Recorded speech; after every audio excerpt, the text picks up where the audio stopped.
Saif Kajembe is dead.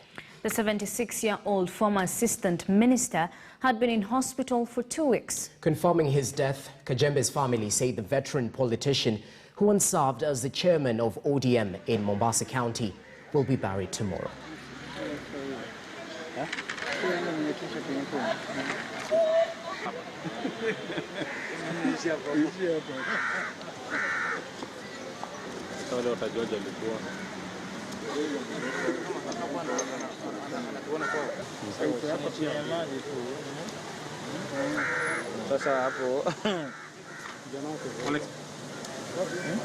Leo sio mimi tu nimepoteza mzazi, hata wanachangamwe wamepoteza mzazi ambaye amekuwa na wao miaka 30 katika active politics ya hii Mombasa.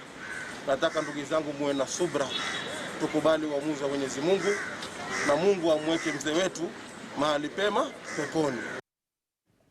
May his soul rest in eternal peace.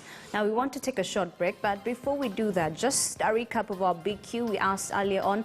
Do you think the Senate has failed the country in resolving the revenue impasse?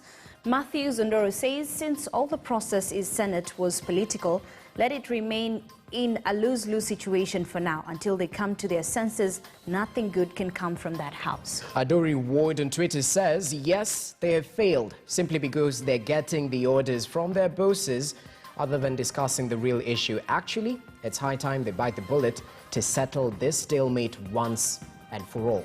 John Mutai says blaming Senate is a scapegoat. Few selfish personalities regarded as deep state is the cause for the delay because they want to force the bill to protect their political interest. Just one more. Matthew Zondora says since all the process in the Senate was political, let it remain a lose-lose situation. Well, we definitely appreciate your feedback, even as the senators work tirelessly to make sure those amendments are ready by Tuesday. We'll sample more of your feedback. Let's take that short break right now. We'll be back with more on the other